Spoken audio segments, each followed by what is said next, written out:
Bonjour et bienvenue sur la chaîne Crypto 14, ici nous vous faisons le résumé de l'actualité crypto en 10 minutes. Norton 360 lance un logiciel de minage controversé qui augmente la consommation électrique des utilisateurs. Le célèbre antivirus Norton 360 s'est doté d'une nouvelle fonctionnalité pour inciter ses utilisateurs à procéder au minage de crypto-monnaies. Toutefois, les experts en cybersécurité s'inquiètent des dommages potentiels engendrés par le nouveau produit. Les critiques évoquent la difficulté de désinstaller la fonction et son utilisation abusive de l'électricité. Explication. Une fonctionnalité qui permet de miner de l'Ether contre 15% de commission. Baptisée Norton Crypto, la nouvelle fonctionnalité basée sur le cloud a été lancée initialement en juillet 2021. Elle permet aux utilisateurs de maintenir un portefeuille privé d'Ether et de retirer 85% de ce que leurs appareils minent, Norton gagnant une commission de 15%. La société indique que la fonctionnalité est uniquement optionnelle et qu'elle doit être activée par l'utilisateur. Octroi des réseaux NFT, Ethereum et Ronin, Solana Sol. Cette semaine, Google Trends montre que l'acronyme NFT, qui signifie token non fongible, a atteint un score de 100, le score le plus élevé qu'une requête de recherche puisse obtenir de l'agrégateur d'analyse de données. Pendant ce temps, les statistiques indiquent qu'au cours des 30 derniers jours sur 10 blockchains différentes, il y a eu 2,73 milliards de dollars de ventes NFT.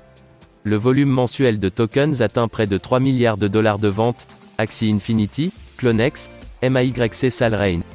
Bien que l'économie de la crypto-monnaie ait connu un ralentissement, il est trop tôt pour dire si cela affecte ou non les ventes des NFT.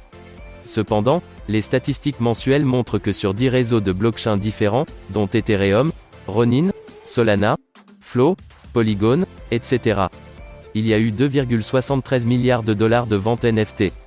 L'Open d'Australie rejoint le Metaverse en s'associant à Decentraland. L'Open Day Australie s'est associé à Decentraland pour organiser d'une manière virtuelle le tournoi de cette année. AO plonge dans le Metaverse. L'une des plus grands tournois de tennis au monde, l'Open Day Australie AO, rejoint à la fois le Metaverse de l'industrie crypto et le NFT. Cette année, le championnat se déroulera également sur Decentraland, une plateforme principale de réalité virtuelle. En même temps, les fans pourront participer davantage en achetant des tokens non fongibles liés à des données de match en direct.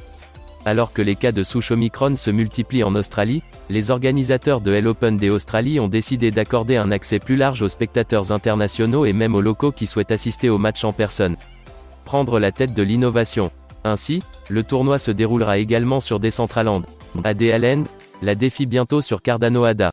Depuis 2017, l'espace de la finance décentralisée DeFi a été contraint d'évoluer avec le temps. Il était important de suivre le développement du marché des crypto-monnaies afin de rester compétitif. L'objectif pour les projets du domaine était d'assurer une offre attractive pour les utilisateurs afin d'apporter une solution alternative à la finance traditionnelle. L'avenir des projets DeFi dépend en grande partie de l'innovation continue et de l'évolutivité des protocoles. L'idée mise en avant est de ne pas se faire dépasser par la concurrence avec cette technologie qui se développe très vite. Cardano est un exemple en matière d'évolutivité avec ADA Land. La force du projet réside dans les innovations basées sur des recherches évaluées par des pairs et un développement basé sur des preuves. Ce n'est pas la blockchain la plus utilisée, ni la plus rapide à se mettre en œuvre. Au Venezuela, les crypto-monnaies gagnent du terrain sur la monnaie fiat. En Amérique latine, les crypto-monnaies sont devenues très importantes. Elles s'imposent de plus en plus dans le quotidien de plusieurs citoyens, dont les Vénézuéliens en raison de la crise économique qui secoue le pays. Pour permettre à leurs travailleurs de recevoir leurs paiements, les grandes et petites entreprises prévoient de mettre en place des systèmes de paiement basés sur les crypto-monnaies. En attendant, de nombreux commerçants acceptent d'ores et déjà les paiements en actifs numériques. Romero et Meria acceptent les crypto-monnaies. À 31 ans, Richard Romero tient une épicerie à Nega, une petite ville située dans l'état de la Guerra, à environ 30 km de la capitale Caracas. Dans son magasin, il accepte toutes les devises de paiement, bolivars, dollars et même crypto-monnaies. L'émergence des crypto-monnaies, la jeunesse des super-applications. Dans plusieurs pays, les avancées technologiques dans le secteur de la finance décentralisée ont déjà changé le quotidien des citoyens.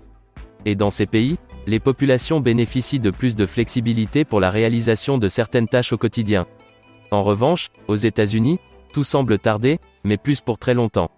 En effet, les experts pensent que 2022 sera une année où la DeFi va s'imposer. Le contexte est parfait. Actuellement, le contexte est propice pour l'émergence des crypto-monnaies dans les systèmes financiers de plusieurs pays, dont les États-Unis. Il est n'y à quoi considérer le spectre de l'inflation à l'horizon qui grandit de jour en jour. De plus, les taux d'intérêt n'ont jamais été aussi bas. Enfin, les cours des actions prennent le large, ils s'envolent. La police du Kosovo saisit des centaines de machines d'extraction de Bitcoin au milieu des pénuries d'électricité. Les agents des forces de l'ordre au Kosovo ont confisqué des centaines de machines d'extraction de Bitcoin alors que le comté intensifie ses efforts pour freiner l'activité. La police du Kosovo a signalé la saisie de plus de 300 appareils miniers Bitcoin depuis le début des raids contre les mineurs la semaine dernière.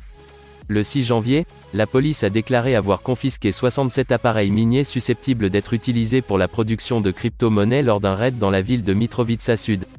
Cela a été suivi d'une annonce le 8 janvier, les autorités déclarant avoir aidé l'agence des douanes du pays à saisir 272 autres machines minières ant-minées Bitcoin dans la municipalité de Leposavić.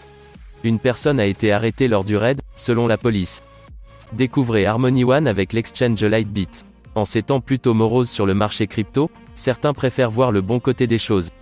En effet, ce genre de situation où le marché respire sont généralement celles offrant les meilleures opportunités d'investissement. Aujourd'hui nous vous proposons de partir à la découverte du projet Harmony One disponible sur l'exchange Lightbit. Ayant montré une résilience certaine depuis plusieurs semaines, ce projet n'a pas fini de vous surprendre. C'est parti, l'exchange Lightbit. Avant de rentrer dans les détails du projet Harmony, il convient de présenter l'exchange Lightbit pour ceux qui ne le connaîtraient pas. Fondé en 2013 aux Pays-Bas, Lightbit est un broker de crypto-monnaies. Il permet en effet d'acheter, vendre et de conserver plus de 60 crypto-monnaies. Pour rappel, nous vous présentions récemment l'ensemble des crypto-monnaies disponibles sur l'exchange, alors au nombre de 45. L'initiative qui va clair, et si Goma devenait la première Bitcoin City africaine à l'image d'El Zonte?